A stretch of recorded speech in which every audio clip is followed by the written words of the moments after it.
제가 보니까 이 중에 지난주에 믿음을 싸우다가 상처를 입으신 분이 계신지도 모르겠고 또 믿음의 싸움에서 승리하고 오신 분이 있는지 모르겠습니다. 이 시간 이런저런 생각들을 하시면서 우리 옆 사람과 인사를 했으면 좋겠는데요. 제가 하는 한마디 한마디를 한번 따라 하시면서 옆 사람과 이렇게 한번 나눠보시죠. 우리는 이 세상에서 믿음의 싸움을 함께 싸우는 믿음의 동역자입니다. 믿음의 동지입니다. 악수 한번 해주시죠. 잘하셨습니다.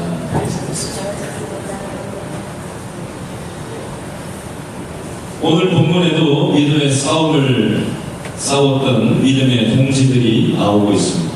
누가 어떤 믿음의 싸움을 싸웠고 어떻게 싸웠는지 말씀을 통해서 오늘 교훈을 얻으려고 합니다. 오늘 본문 23절 말씀을 다시 한번 다 같이 읽어보도록 하겠습니다. 시작. 사도들이 모임에 그 동료에게 가서 제사장들과 장로들의 말을 다 알리니. 아멘. 자, 누가 믿음의 동지라고 나오고 있죠? 사도들이 나옵니다. 사도들이 모임에 이런 표현이 나오는데요. 이 사도들은 베드로와 요한을 얘기합니다. 우리가 몇 주 전에 계속 살펴보고 있는 사도행전 3장부터 지난주 본문까지 4장 22절 말씀까지의 내용을 요약 정리해 드리면 이 사도들은 40년 평생을 선선성 안전뱅이로 살던 거리를 죽음에서 부활하신 예수님의 이름으로 낫게 하는 기적의 도구로 쓰임을 받았습니다.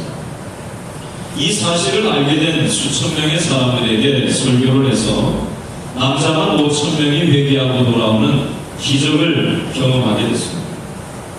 당시 기득권 세력이었던 종교 지도자들이 자신의 편안한 삶의 방식이 이 사도들 때문에 깨지는 것을 막아서기 위해서 사도들을 입건해서 수사를 하고 다시는 예수를 전하지 말라고 반복해서 협박하면서 놓아주게 된 내용이 사도행전 3장과 4장 지난주까지 본문 그리고 오늘 23절로 연결되는 내용이 되겠습니다. 이런 배경 속에서 사도들이 감옥에서 이제 모임을 받았다라고 23절 말씀에 표현을 하고 있습니다. 만약 저와 여러분이 이 사도들이 겪은 이런 일을 우리가 겪었다면 여러분 같으면 어떻게 하시겠습니까? 다시 예수님에 대해서 말했다가는 또 붙들려 감옥에 들어가서 험한 꼴을 당해야 하니까 다시는 말하지 않겠다고 하지 않으시겠습니까? 아무래도 이 세상이 험하고 치열한 경쟁 속에서 살아남기가 쉽지 않은데 그저 적당하게 교회에 와서는 교회식대로 하고 세상에 살 때는 세상식대로 살아가는 것이 편한 삶이 아닐까 하는 생각을 우리는 신앙생활을 하대로 가져보기도 합니다. 오늘 본문의 이 사도들은 믿음의 동지인 이 사도들은 이런 상황 속에서 어떻게 행동하는지 우리가 살펴보려고 하는데요. 23절에 사도들이 모임에 그 다음에 어떻게 행동을 취하고 있죠? 누구한테 가죠? 동료에게 가서라는 표현입니다. 그 동료에게 가서. 이 한글 성경만 간단하게 보면 그냥 동료, 그냥 쉽게 이렇게 생각할 수 있는데 여기에 나오는 이 한글 성경에 나오는 동료라는 말의 그 원 의미를 말씀을 드린다면 가족보다 훨씬 더 깊은 믿음의 신앙적인 교류가 있는 그런 정도의 사람들을 여기에서는 동료라고 표현을 하고 있습니다. 우리 좀 전에 제가 예배 시작하면서 설교 시작하면서 옆 사람들한테 인사를 한번 하자라고 해가지고 여러분들이 억지로 인사를 했잖아요. 그렇죠?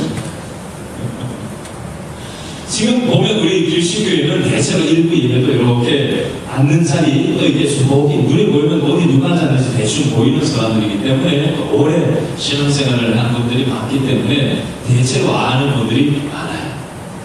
근데 이 중에도 보면 최근에 막 교회를 오셨다거나 또 주일만 이렇게 예배를 나오시는 분의 경우에 그리고 구역 예배를 참석하지 않는다거나 교회의 여러 가지 일에 깊숙하게 들어와서 하기가 어렵게 너무 먹고 살기가 바쁘고 또 형편이 여의치 않아서 못 나오시는 분들도 있어요. 그러다 보면 일주일에 그저 한번 인사하고 하면 한번 인사하는 게 교인들하고는 교제가 다인 그런 분들도 간혹 있는 것을 봅니다. 여러분 여기서 나오는 이 동료에게 간다라고 하는 표현은 그냥 교회에 함께 그냥 내 옆에 앉아있는 사람 차원을 얘기하는 게 아닙니다. 일주일 동안 세상의 치열한 삶 속에서 우리가 살아가다가 그 힘든 무너진 마음들, 어려움들을 내 속을 다 털어놓고 얘기할 수 있는 기도 제목을 부탁할 수 있는 관계. 그리고 그 흉흉을 다 얘기해도 뒤에 가서 말이 내 뒤통수로 치면서 돌아오지 않는 신뢰할 수 있는 그런 믿음의 가족을 얘기하는 것입니다. 감옥 속에 들어갔던 이 두 사도가 이 어려운 상황에서 풀려나와서 제일 먼저 달려간 것이 영적인 가족이었던 이 교회 공동체였다는 것입니다. 베드로와 요한 이 두 사도가 투옥되었을 때 이 초대교회 믿음의 공동체 사람들은 이 사도들을 위해서 눈물로 기도했을 것으로 보여집니다. 지난주 신방했던 구역은 외곽 구역이었는데요. 분당, 경기도 광주, 권지안, 또 송파구에 각각 흩어져 사는 구역원들로 구성된 구역을 지난주 중에 신방을 갔다 왔어요. 최소 30분에서 50분, 1시간씩 각각 집이 떨어져 있는데 매주 한 번씩 집집마다 돌아가면서 구역 모임을 매주 하고 있다고 하시더라고요. 이번 주에 신방할 구역은 역시 외곽 구역인데요. 강서구, 인천, 의정부, 시흥의 요양병원에 또 두 어른이 또 입원해 있는 곳을 이번 주간에 신방을 하려고 이번 주간, 다음 주간 이렇게 계획을 잡아놓고 있습니다.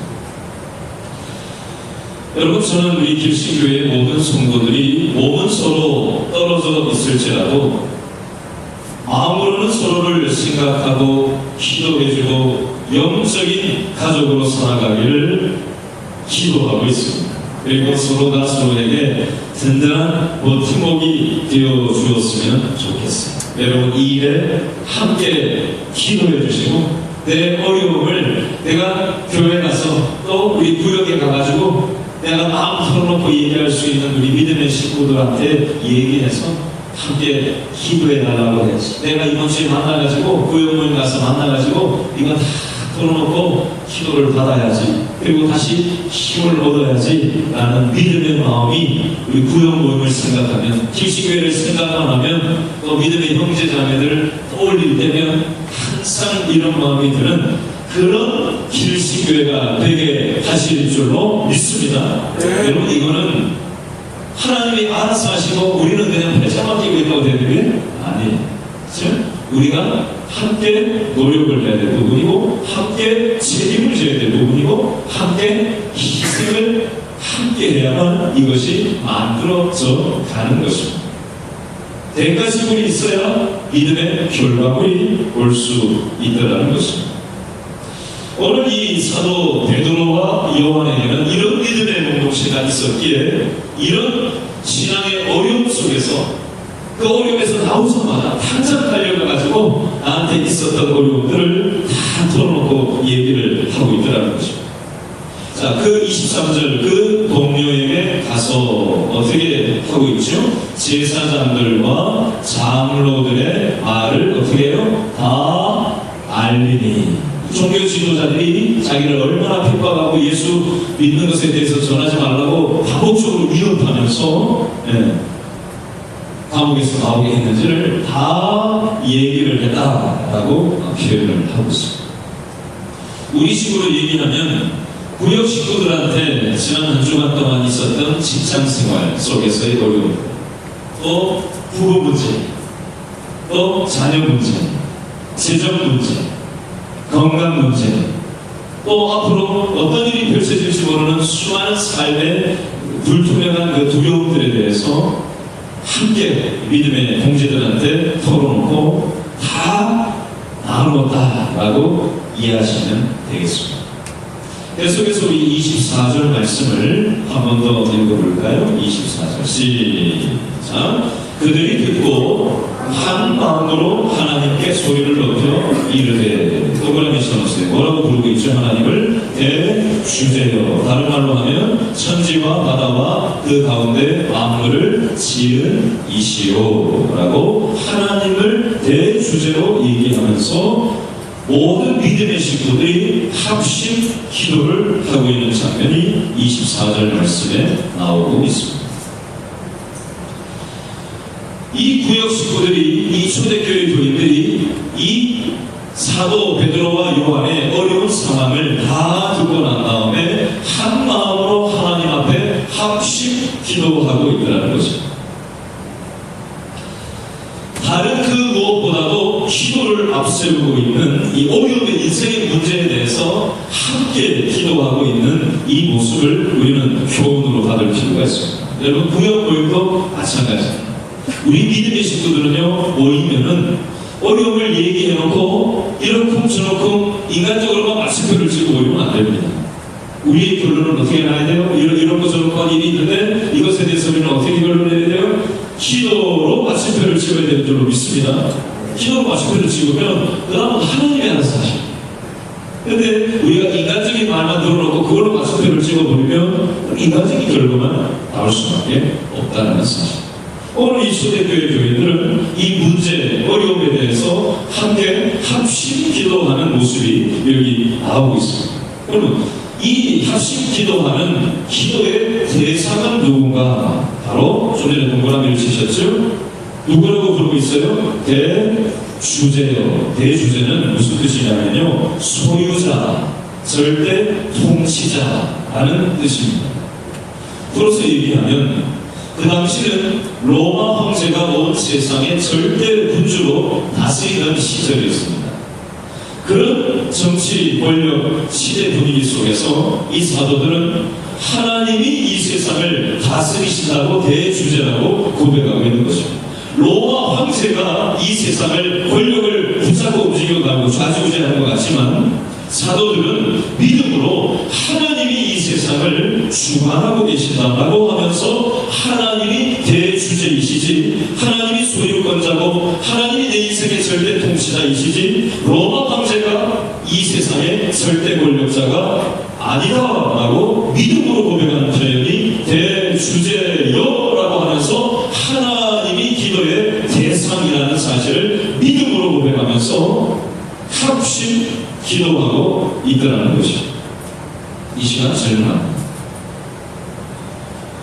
우리는 뉴스 보도를 보고 세상에 험한 일을 당하고 바쁘고 분주한 이 세상의 가치 기준 속에 일주일을 정신없이 살아가다 보면 우리가 우리에게 영향을 주는 돈의 힘들, 권력의 힘들, 세상의 영향력들이 마치 대주제인 것으로 느껴질 때가 있고, 때로 돈의 힘에 무릎을 꿇을 때도 있고, 때로 이해관계 때문에 우리는 무릎을 꿇을 때도 있고, 세상의 논리와 타협을 하면서 지낼 때도 있습니다. 그러나 오늘 이 본문 24절 말씀에 보니까 이 믿음의 동지들이 함께 모여가지고 피차 떨어져서 세상살이 할 때는 너무 그 세상이 크게 느껴져서 힘들었지만 믿음의 식구들끼리 함께 모여서 서로의 신앙생활을 하면서 어려웠던 믿음의 싸움을 싸우면서 피 흘렸던, 내가 타협했던 그 순간들을 함께 고백하고 믿고 얘기하고 함께 하시면서 붙잡고 기도해주는 이 시간을 통해서 다시 우리의 소유권자는, 우리의 절대 통치자는 이 세상 돈의 힘이 아니라, 이 세상 이해관계가 아니라 하나님의 내 인생의 대주제이시라는 사실을 사도들도 고백하고 있고 우리들도 이런 고백이 오늘 이 시간에 있어야 될 줄로 믿습니다. 이 대주제라는 말을 24절 뒷부분에 뭐라고 풀어서 설명하고 있다고 얘기하죠? 천지와 하늘과 땅과 바다와 그 가운데 이 세상 모든 만물을 창조하신 창조주 하나님을 이 시간 인식하고 믿음으로 고백하고 있다는 것입니다. 여러분, 하나님의 천지 창조는 성령 태초에 한번 창조하고 끝난 것이 아니라 지금 현재도 하나님께서는 계속해서 우리를 재창조하시고 우리를 새롭게 기존하시는 현재형의 하나님이신 줄로 믿습니다. 여러분, 하나님에 대한 인식이요, 과거 옛날 그냥 세상을 만들어 놓은 과거형의 하나님으로만 인식을 하면요, 그 하나님은요 나하고 관계없는 하나님이 되거든요. 하나님은요 과거에만 계셨던 것이 아니라 지금도 시퍼렇게 살아서 우리의 일상생활 가운데 우리를 얼마든지 새롭게 빚어가실 수 있는 하나님이시라는 사실을 믿음의 눈으로 바라보고 그 믿음의 유일한 대상이신 우리의 절대 권력자이신 하나님을 인식하고 그 하나님을 기도의 대상으로 삼아서 우리들도 이 사도들 초대교회 교인들처럼 오늘 기도하는 이 기도가 살아나실 수 있기를 바랍니다. 두 번째, 25절부터 26절에 보면 기도의 대상이신 하나님에 대해서 어떻게 인식을 했느냐, 그 내용이 25절과 26절에 나오는데요. 다 같이 한번 더 읽어볼까요? 시작. 또 주의 종 우리 조상 다윗의 입을 통하여 성령으로 말씀하시기를 어찌하여 열방이 분노하며 족속들이 호사를 경영하였는고 세상의 군왕들이 나서며 관리들이 함께 모여 주와 그의 그리스도를 대적하도다 하신 이로소이다. 아멘. 방금 읽은 이 25절과 26절 말씀은 구약 시편 2편 1절과 2절 말씀에 나오는 내용을 그대로 사도행전 4장 25절로 26절에 인용한 내용이 되겠습니다. 이 사도들과 초대교회 교인들이 창조주 하나님을 인식하면서 기도의 대상으로 삼으면서 믿음으로 합심 기도하다 보니까, 기도하다 보면요 하나님께서 찬송이 나오게 하실 때도 있어요. 기도하다 보면요 말씀이 갑자기 생각나게 하실 때도 있어요. 기도하다 보면요 믿음의 꿈을 꾸게 하실 때도 있어요. 근데 지금 25절, 26절 말씀은 24절에 합심 기도하던 이 초대교인들 사도들에게 하나님께서 10편, 2편, 1절로 2절 말씀을 생각나게 하셔서 그걸 가지고 지금 25절과 26절에 그 10편 내용을 기도하던 중에 생각나게 하신 것을 인용해서 지금 기도하고 있는 내용이 25절과 26절이 되는 겁니다. 이 내용을 여러분 이해하기 쉽도록 하기 위해서 제가 단어를 몇 가지를 좀 설명을 해드리려고 합니다. 25절 셋째 줄에 나오는 이 열방이라는 말의 뜻은요, 하나님을 믿지 않는 이방 국가를 얘기하는 겁니다. 하나님을 믿지 않는, 어찌하여 하나님을 믿지 않는 이방 국가가 분노하며, 이런 뜻이죠. 자, 족속이라는 표현은 유대인들을 얘기합니다. 유대인들하고 이방 열방 이 사람들이 어찌 허사를 경영 헛된 일을 하느냐라는 표현입니다. 26절 말씀에 이 군왕들이라는 표현은 로마의 황제들을 얘기하는 겁니다. 세상의 군왕들, 세상 로마의 이 황제들이 왜 나서냐. 그 다음에 관리들이라는 이 표현은요 유대교 종교 지도자들을 얘기하는 것입니다. 유대교 종교 지도자들과 이 로마 황제들이 함께 작당을 해가지고 예수님과 그리스도를 대적하고 있다라는 표현을 이미 10편, 2편, 1절로 2절, 오늘 사도행전에 쓰여진 이 시절로부터 이미 1000년 전에 다윗이 이 10편, 2편의 내용을 이미 예언을 했던 말씀이 되겠습니다. 여러분, 이것을 통해서 우리는 어떤 교훈을 얻어낼 수가 있냐면요, 하나님께서는 자신의 뜻을 믿음의 사람들을 통해서 계시하시는 하나님이세요. 계시한다는 것은 하나님의 뜻을 나타내고 드러내신다는 뜻입니다. 1000년 뒤에 있을 일을 믿음의 사람이었던 다윗의 시편 고백을 통해서 이미 예언하게 하셨는데 그 예언의 내용이 수많은 이 세상의 군왕들과 종교 지도자들과 이 사람들이 이 세상을 구원하시려고 오시는 그 메시아를 향해서 야합해서 대적하는 일이 일어날 것이라는 것을 이미 천년 전에 하나님의 뜻을 다윗을 통해서 나타내셨다라는 표현을 오늘 기도하던 사도들과 초대교회 교인들이 천년 전에 구약에 말씀했던 그 예언의 말씀을 떠올리면서 오늘 이 말씀을 가져와서 말씀 붙잡고 지금 기도하는 내용이 되겠습니다. 여러분, 이 부분은 다윗에게만, 사도들에게만, 초대교회 교인들에게만 계시하시는 하나님이 아니라 오늘을 살아가는 저와 여러분들에게도 우리가 하나님 뜻대로 살아가려고만 마음의 태도를 취하는 만큼 하나님은 자신의 뜻을 우리를 통해서 드러내시고 계시하시는 하나님이신 줄로 믿으실 수 있기를 바랍니다. 세 번째, 하나님은 어떤 하나님이냐? 지금 이 초대교회 교인들이 사도들과 함께 합심 기도하고 있는데, 첫 번째는 창조주 하나님에 대해서 우리가 살폈고, 두 번째는 25절 6절에 자신을 계시하시는 하나님을 지금 방금 살폈고요. 자, 세 번째는 어떤 하나님으로 27절과 28절에 나오고 있는지 한번 먼저 읽어보겠습니다. 시작. 과연 헤롯과 본디오 빌라도는 이방인과 이스라엘 백성과 합세하여 하나님께서 기름 부으신 거룩한 종 예수를 어떻게 하죠? 거슬러 하나님의 권능과 뜻대로 이루려고 예정하신 그것을 행하려고 이 성에 모여나이다. 아멘. 자, 27절에 보니까 두 사람의 이름이 나옵니다. 누가 나오죠? 헤롯과 본디오 빌라도라는 사람이 나옵니다. 이 이방인 헤롯과 본디오 빌라도가 이스라엘 백성과 힘을 합쳐가지고 하나님께서 기름을 부으신 거룩한 종 예수님을 거슬러서 십자가에서 죽게 만든 장본인들이 되겠습니다. 이 사람들은요, 자기의 욕망 때문에, 자기의 이해관계 때문에 예수님을 십자가에 죽게 만들었습니다. 예수님이 없다면 내 세상인데 내가 마음대로 권력을 휘두르면서 내 행복을 위해서 살 수 있는데, 내 행복을 망가뜨리고 넘보는 저 예수라는 장자를 살려 놓는다면 내 이해관계, 이해의식과 관계에서 내가 어려워지고 내 행복이 직업이 되고 내가 불편하기 때문에 그걸 못 견디는 거예요.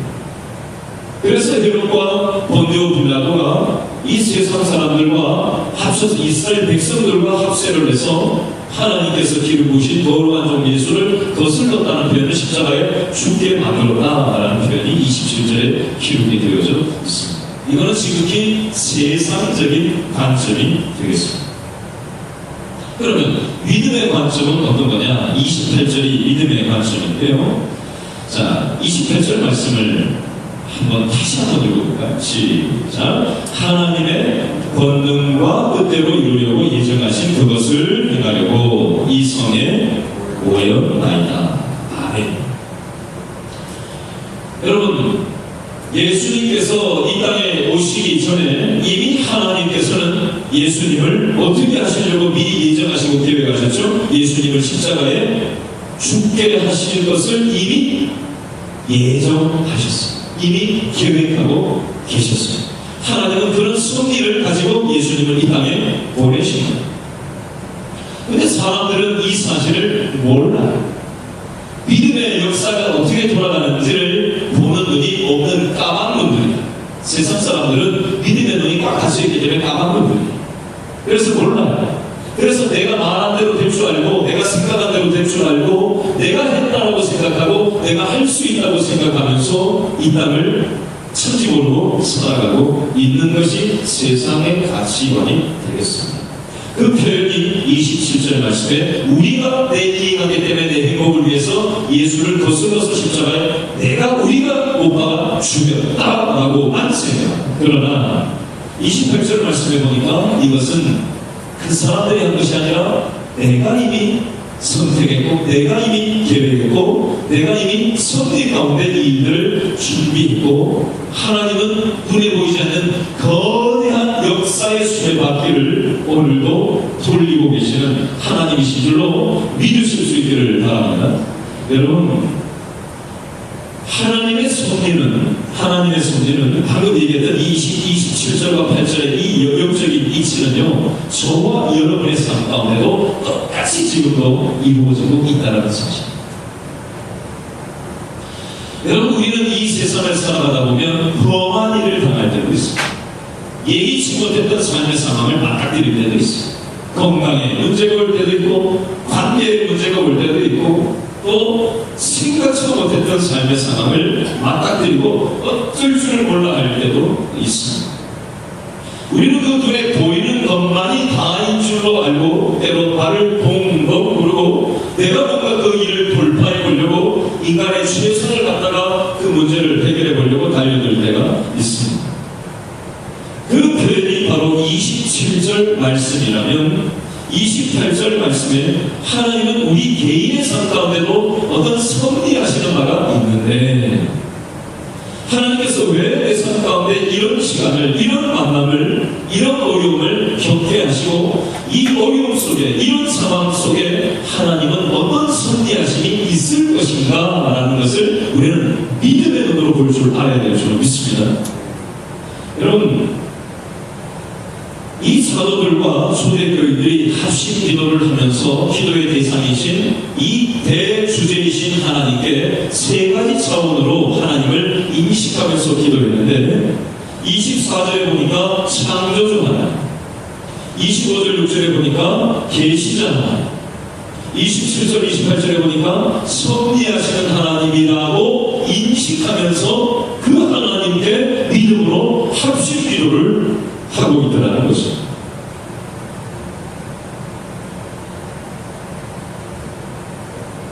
여러분, 29절과 30절 말씀을 계속해서 읽어보겠는데요, 이런 하나님을 인식하면서 이 사도들과 초대교회 교인들이 기도한 기도의 내용이 기도 내용 세 가지가 29절로 30절 말씀에 기록이 되어져 있는데요, 어떤 기도를 세 가지를 하고 있는지 찾아보시면서 29절과 30절 말씀을 다 같이 읽어보겠습니다. 시작. 주여, 이제도 그들의 위협함을 굽어 보시옵고 또 종들로 하여금 담대히 하나님의 말씀을 전하게 하여 주시오며 손을 내밀어 병을 낫게 하시옵고 표적과 기사가 거룩한 종 예수의 이름으로 이루어지게 하옵소서 하더라. 아멘. 자, 세 가지 기도 내용이 29절로 30절에 있다고 했는데, 자, 첫 번째 기도의 내용은요, 위협함을 굽어 보시옵고 라는 표현이 나옵니다. 두 번째는 종들로 하여금 담대히 하나님의 말씀을 전하게 해주십시오 라는 표현. 세 번째는요, 병과 표적과 기사가 예수의 이름으로 나타나게 해 주십시오 라는 이 세 가지 기도의 내용을 가지고 기도하고 있습니다. 자, 먼저 첫 번째 기도의 내용, 그들의 위협함을 굽어 보시옵고 라는 이 표현을 보면서 우리는 흔히 이렇게 이 뜻이겠지 이렇게 생각하는 경향이 있습니다. 살다 보면 우리 삶 가운데 어려움이 있잖아요, 그죠? 그러니까 그 어려움을 좀 해결해 주십시오 라는 뜻으로 이 표현을 쉽게 생각하는 경향이 있는데 그런 의미가 아닙니다. 그 표현이 아니면 뭐냐? 그 표현이 아니라 그 다음에 연결되는 부분하고 맞물려 있는데요. 자, 인생의 역경 속에서도 말씀을 전할 수 있는 이 사명을 감당할 수 있게 해달라고 기도하는 내용이 되겠습니다. 여러분, 기도할 때 우리가 지난번에 기도학교를 통해서 4주 동안 우리가 살폈던 적도 있는데 가장 기본적인 기도는 대체로 보면은 문제가 생기면은 이거 해결되게 해달라고 하는 기도가 보통 많아요. 평상시에는 식기도만 해요. 밥 먹을 때만 기도하고 교회 올 때만 기도하고 또 누가 뭐 기도하라고 하면 이제 그때 할 수 없어서 이제 기도하는 이렇게 기도를 하는 사람들이 좀 있어요. 근데 이 정도로 기도하시는 분들의 대체로 기도하는 제목들을 보면 문제가 터지면 이제 다른 것을 어려워요. 근데 문제가 싹 없어지면은 또 싹 기도를 하는 거예요.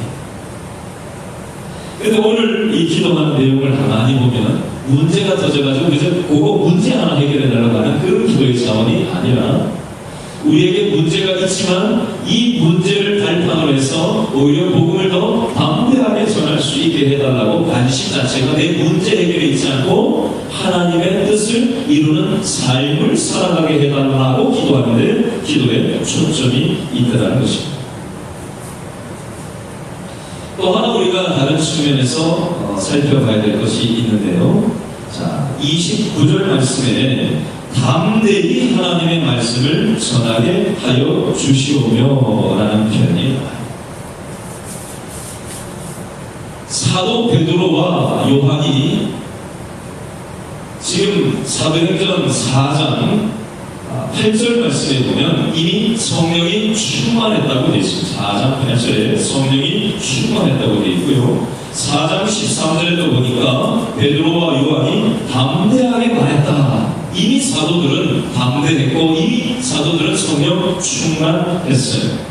근데 오늘 29절 말씀에 이 담대히라는 표현을 통해서 어떤 걸 강조하려고 하는 것이냐면 사도들에게만 담대함이 필요한 것이 아니라 모든 성도들에게도 담대함이 필요하다라는 것을 말씀하는 것을 여기서는 강조하고 있습니다.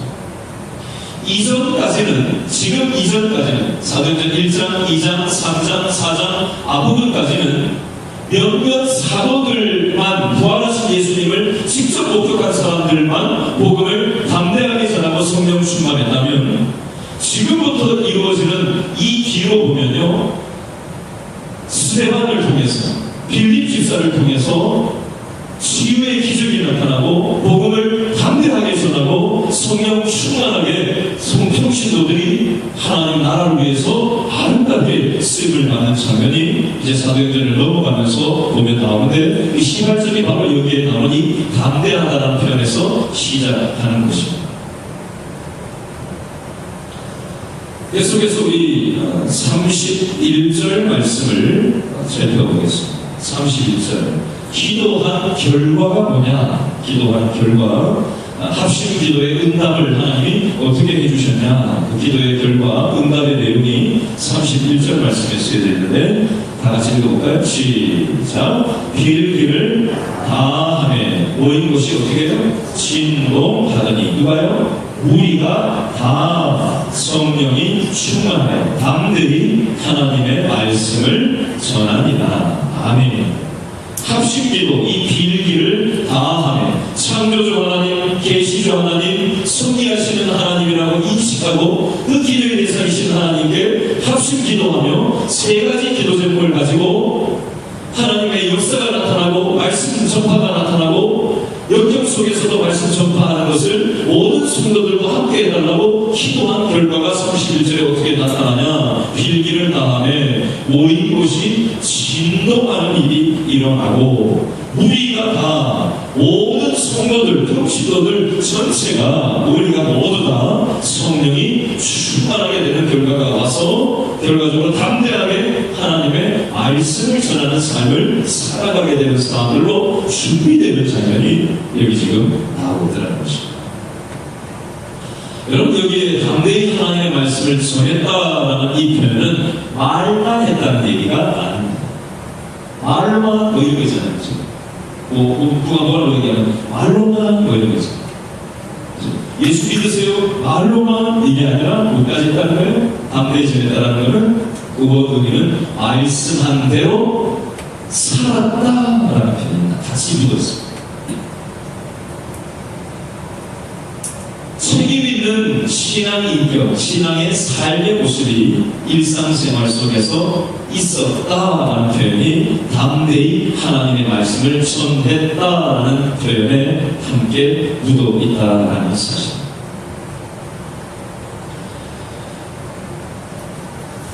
여러분, 우리는 이 험한 세상, 치열한 이 세상 속에서 지난 월요일, 화요일, 수요일, 목요일, 금요일, 토요일을 살다가 오늘 이 믿음의 자리로 우리가 왔습니다. 사도들도 치열한 삶의 감옥 속에 있다가 그곳으로부터 믿음의 동역자들 교회 공동체로 와서 자기의 지나간 한 주간의 삶, 감옥 속에 있었던 삶을 다 믿음으로 얘기하고 믿음의 대상이신 하나님께 합심 기도하면서 하나님께 기도하는 장면이 나오고 그 기도한 대로 하나님께서 응답하실 것을 경험하고 이제 또 다른 사람들이 힘을 얻어서 세상 속으로 뛰쳐나가는 그 그림을 한번 연상을 해보시면 좋겠어요. 마찬가지로 저와 여러분들도 지난 한 주간 동안 치열하게 살다가 오늘 이 예배에 나왔단 말이에요. 또 부유 식구들을 오늘 만나고 믿음의 식구들을 오늘 또 여러 사람 만나서 이런저런 삶의 어려움들을 나눌 것입니다. 그러면 우리는 말만 듣고 마침표를 찍고 끝나면 안 되고 어떻게 해줘야 돼요? 붙들고 기도해 주셨으면 좋겠어요. 저는 과거에 한 20년, 25년 전쯤에 어느 교회를 탐방을 갔던 적이 있어요. 근데 제가 놀라운 장면을 보았어요. 빗자루를 들고 빗자루 쓰레받기를 들고 교회 한복판에 사람들이 이렇게 서가지고 뭘 하는지 아세요? 기도를 하는데 기도를 얼마나 뜨겁게 하냐면요, 무슨 기도원, 우리 한 20년 전 30년 전 기도원에 가면은 막 입에 거품 물고 기도하잖아요, 그죠? 근데 지금 막 기도하는 것처럼 청소하기 전에 사람들이 그렇게 막 붙들고 소리 지르면서 기도를 합니다. 세상에. 저는요, 이런 오늘 말씀을 이렇게 지금 묵상하면서 설교하면서 이런 연상이 들어요. 저는 우리 길신교회 성도들 안에 서로서로 2명, 3명, 또 구역 식구들끼리 또 이런저런 믿음의 식구들끼리 3, 5 교회 여기저기서 만나가지고 이런저런 아픔을 얘기하고 힘든 걸 얘기하다가 손을 붙잡고 서로 뜨겁게 기도하는 그런 모습이 교회 각 방마다 로비마다 가는 데마다 기도하는 그런 모습이 앞으로 생겨질 것을 저는 연상을 지금 말씀을 잘하면서 한번 생각을 해보게 됐어요. 여러분, 저는 우리 길신교회가 이런 교회가 됐으면 좋겠어요. 기도하는 교회, 서로의 아픔을 나의 아픔으로 끌어안고 함께 울면서 책임져주는 그런 교회. 내 모든 흉어물을 다 털어놓아도 신뢰할 수 있는, 그리고 함께 울어줄 수 있는, 몸은 멀리 떨어져 있어도 함께 영적인 버팀목이 되어줄 수 있는 그런 교회가 우리 길신교회가 되게 해 주시옵소서. 제 마음속에 이런 소망이 있어요. 여러분들 이런 교회가 됐으면 좋겠죠? 이런 교회는 그냥 가만히 있는다고 자동스럽게 되어지는 게 내가 먼저 다가가고 내가 먼저 책임지고 내가 먼저 영혼들 이름을 불러서 기도하기 시작할 때 그런 것들이 모여서 하나님께서는 일하시는 줄로 믿습니다. 오늘 새벽 예배를 나오는데 차를 주차하고 들어오는데 이 바로 앞에 이름 아파트에 있는 경비 아저씨 우리 김진석 씨가 옷을 싹 갈아입고 퇴근을 하시려고 하시는 것 같더라고요. 차량에 3만 되신 우리 어른이신데 저도 대상자예요. 처음에는 모르고 지냈지만 이름을 알고 지나다닐 때마다 인사를 하고 지나가는데 요즘 이게 조금씩 점점 자연스러워져가야 돼요. 오늘은 퇴근하시는 거예요 그랬더니 이렇게 일찍 오신다 하면서 반갑게 맞아주십니다. 저는 오늘 마지막 본문 어디 갔어요? 31절에 빌기를 다하면 모인 것이 진동에 따르는 이 표현이 물론 그 당시에 성령의 뜨거운 역사가 있었기 때문에 물리적인 이런 진동의 역사도 있었을 것으로 보여집니다. 그러나 이거를 현대적으로 요즘 우리 길신교회에 적용을 해서 제가 묵상을 해서 여러분한테 나누고 싶은 것은 우리가 믿음으로 기도하면 그리고 믿음의 행실이 따라가면 잊지 않는 세상 사람들도 믿는 사람들한테 대하는 게 달라지게 되어 있어요. 그리고 관심을 갖게 되어 있어요. 지난주 목요일날 청소하던 제 뒷모습을 옆집 콩나물 꽃밥집 아저씨가 가만히 이렇게 들여다보는 것을 제가 눈을 이렇게 마주쳤어요.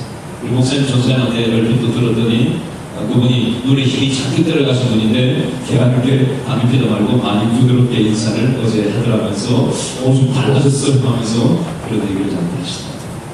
여러분, 우리가 믿음으로 기도하기 시작할 때, 그리고 믿음의 행실을 보이기 시작할 때 우리 주변이 바뀌어지고 우리의 삶이 새롭게 변화될 줄로 믿습니다. 하나님은 우리를 창조의 통로, 계시의 통로, 우리를 하나님의 섭리의 통로로 세우셔서 이 세상에 험한 세상을 살아가면서 아무 소망 없이 살아가는 우리 주위에 있는 수많은 잃어버린 영혼들에게, 그리고 11월 셋째 주에 초대할 44년 동안 거쳐간 1300 사명들에게 하나님의 이 심장을 전하는 통로로 저와 여러분을 사용하기를 원하신다는 사실 기억하고 믿음의 동역자로, 믿음의 공동체로 살아가기를 결단하는 기도를 이 시간 다 같이 했으면 좋겠습니다. 다 같이 기도합니다.